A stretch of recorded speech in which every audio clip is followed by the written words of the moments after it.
মাগুরায় ধর্ষণের শিকার সেই শিশুটির অবস্থা এখনো সংকটাপন্ন। সেই ধর্ষকের দ্রুত ট্রাইব্যুনালে বিচারের দাবিতে উত্তাল হয়ে উঠেছে দেশ। বিভিন্ন শিক্ষা প্রতিষ্ঠান থেকে বিক্ষোভ মিছিল করা হচ্ছে, অনেকে প্রকাশ্যে ধর্ষণের বিচারের দাবি তুলেছেন।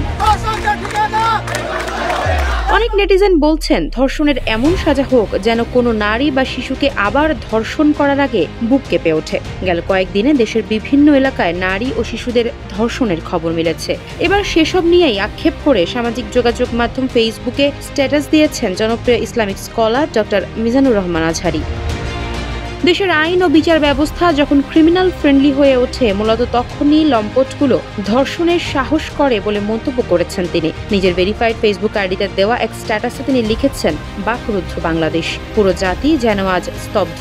এদেশে মেয়েদের নিরাপত্তা কোথায়? কে নিশ্চিত করবে তাদের সুরক্ষা?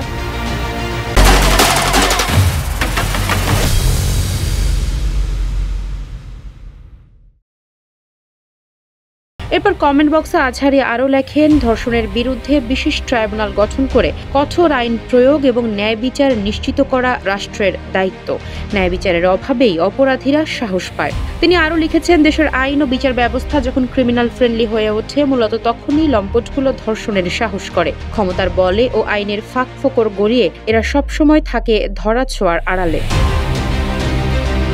আজহারি বলেন, দৃষ্টান্তমূলক শাস্তি নিশ্চিত করা না হলে এসব ঘটনা বারবার ঘটবে। ধর্ষণের নজিরবিহীন শাস্তি হোক, এটাই আজ গণমানুষের দাবি। আফসারা নাজ, নিউজ ডেস্ক, ইত্তেফাক।